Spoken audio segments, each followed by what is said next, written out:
Akhirnya sampai juga kita di seri terakhir dari trilogi Ezio. Setelah Ubisoft merilis Brotherhood, dan dengan semakin besarnya franchise Assassin's Creed, tidak perlu waktu lama untuk mereka langsung memulai pembuatan seri berikutnya, yang dimana akan menjadi akhir cerita bagi Ezio. Di samping itu, Ubisoft juga merencanakan untuk merilis seri spin-off dari Ezio ini di Nintendo 3DS, yang akan menceritakan petualangan Ezio menelusuri jejak masa lalu dari Altair dan Orde Assassin. Game ini diberi judul Assassin's Creed Lost Legacy. Namun, akhirnya Ubisoft memutuskan untuk menggabungkan kedua game tersebut, baik secara cerita maupun konsep, melahirkan Assassin's Creed Revelation.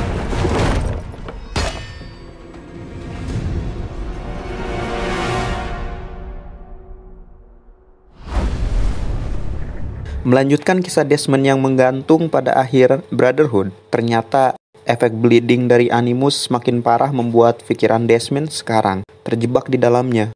Untung, dengan bantuan subjek 16 atau Clay, yang pikirannya masih tertanam atau terjebak lebih tepatnya di dalam Animus, mengetahui bagaimana cara mengatasi bleeding effect ini, dengan kembali memisahkan kesadaran dari Desmond, Ezio, dan Altair. Bagaimana caranya? Caranya adalah Desmond harus menelusuri kembali masa lalu Ezio yang tengah menguak perjalanan masa lalu dari Altair dan merefresh kembali memori masa lalunya sendiri. Jadi, dari segi penceritaan, berbeda dengan seri sebelumnya yang berfokus pada Altair atau Ezio saja. Di Revelation, kita akan menggunakan 3 protagonis sekaligus, termasuk Desmond. Yang gua sukai adalah, meskipun banyak kisah yang diakses, tidak ada rasa tumpang tindih sedikit pun. Semuanya dalam paket yang pas. Fokus utama kita masih sebagai Ezio tua, di mana memulai petualangan menuju Konstantinopel demi mengumpulkan Masyafki untuk mengakses perpustakaan milik Altair bin La'ahad yang bertepat di bawah benteng Masyaf, tempat di mana Ordo Assassin terlahir.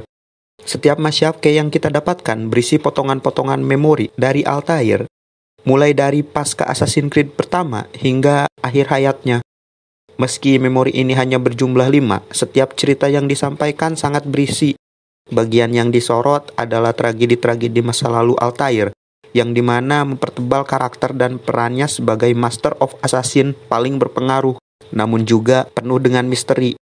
Meski segi gameplay dari Altair jauh lebih singkat dibanding Ezio, dari segi narasi, pembagian kisah yang hanya tumpukan beberapa memori terpisah namun dapat menyajikan cerita yang sangat dalam ini, harus diapresiasi dari Ubisoft karena mereka sadar memang ini adalah game Ezio, tapi tidak membuat karakter Altair sendiri tertinggal. Dari sisi Ezio, di umur tuanya dan sekarang di tempat yang jauh berbeda adalah penyegaran tersendiri. Karena di seri Brotherhood, yang jadi kelemahan adalah setting yang tidak jauh berbeda dari Assassin's Creed 2. Namun, dengan datangnya Ezio ke Konstantinopel, bukan hanya kota yang berbeda, tapi dari segi kultur, arsitektur, hingga atmosfer yang ditawarkan sangat-sangat berbeda.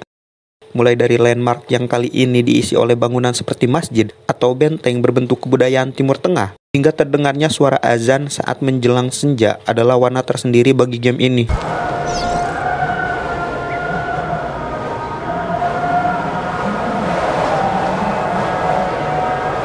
Sayangnya, meskipun setting yang bisa dibilang memang sangat baru dan segar, gameplay yang ditawarkan masih identik dengan game sebelumnya, di mana dari segi parkour dan mekanik combat hampir tidak ada perubahan.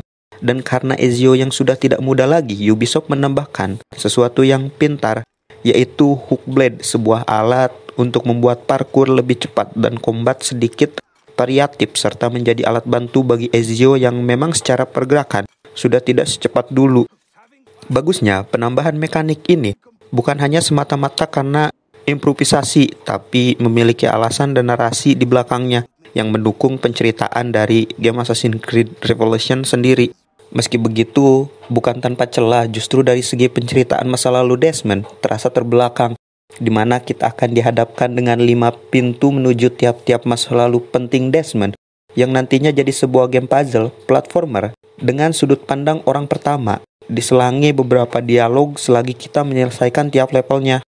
Selain terasa putus dari narasi milik Ezio dan Altair, baik dari cerita maupun gameplay, diperparah karena kita tetap bisa menyelesaikan cerita utama tanpa menyentuh 5 level tersebut.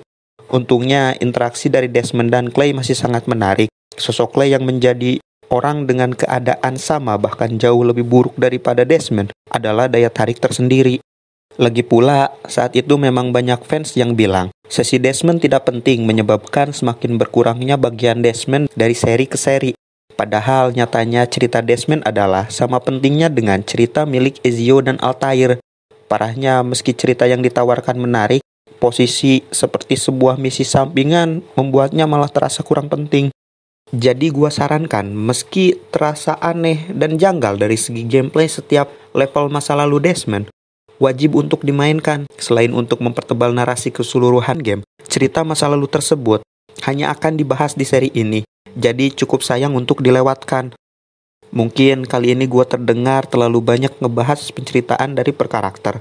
Ya karena emang dari gameplay sendiri tidak banyak yang berubah, dan karena ini adalah seri terakhir dari trilogi Ezio, bagian paling kuatnya adalah cerita itu sendiri, yang dimana selain menjadi akhir dari kisah Ezio, ini adalah seri yang mengakhiri kisah Altair. Cerita keduanya yang ditawarkan sedemikian rupa hingga beriringan dan berakhir pada titik yang sama adalah segi penceritaan jenius dari Ubisoft. Akhirnya kita tahu bahwa Altair dan Ezio bukan hanya menjadi memori masa lalu dari leluhur Desmond, sekaligus menjadi pesan bagi Desmond untuk menyelamatkan dunia. Jika kalian sudah menyelesaikan Assassin's Creed 1, 2, dan Brotherhood, karena seperti yang gua bilang tadi, meskipun ini seri terakhir dari trilogi Ezio, posisinya sekaligus jadi akhir kisah Altair, menghadirkan kisah penutup dengan sangat memuaskan, menjadi kekuatan tersendiri bagi seri ini. Sekian dari gua, Ricky Subagja. Jangan lupa like, komen, dan subscribe untuk review game-game jadul lainnya. Dan mungkin suatu saat gue akan review game baru jika keadaan komputer gue meyakinkan. Jadi terus support channel ini dan bye.